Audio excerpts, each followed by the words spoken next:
ഈശോ മിശിഹായ്ക്ക് സ്തുതിയായിരിക്കട്ടെ. ഇന്ന് ഓഗസ്റ്റ് 10, ക്രേഗ് മാതാവ്.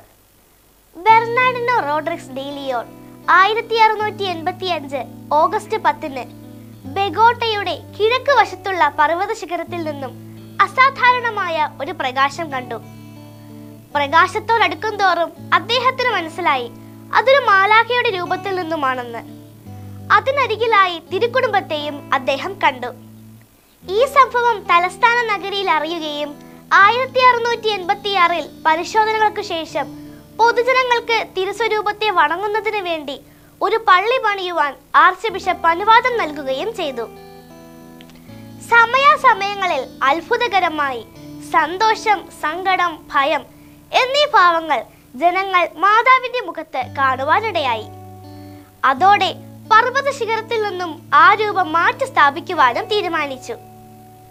പാറയുടെ മുകളിൽ നിന്നും ആ രൂപം മാറ്റി വൃത്തിയാക്കി പെയിന്റ് ചെയ്ത് സൂക്ഷിച്ചു. ഇന്ന് അതിരൂപതയുടെ അഭയസ്ഥാനത്ത് ദേശീയ സ്മാരകമായി ക്രേഗ് മാതാവ് നിലകൊള്ളുന്നു. നന്മ നിറഞ്ഞ മറിയമേ സ്വസ്തി, കർത്താവ് അങ്ങയോട് കൂടെ, സ്ത്രീകളിൽ അങ്ങ് അനുഗ്രഹിക്കപ്പെട്ടവളാകുന്നു. അങ്ങയുടെ ഉദരത്തിൻ ഫലമായ ഈശോ അനുഗ്രഹിക്കപ്പെട്ടവനാകുന്നു. പരിശുദ്ധ മറിയമേ, തമ്പുരാന്റെ അമ്മേ, പാപികളായ ഞങ്ങൾക്ക് വേണ്ടി എപ്പോഴും ഞങ്ങളുടെ മരണസമയത്തും തമ്പുരാനോട് അപേക്ഷിക്കണമേ. ആമേൻ.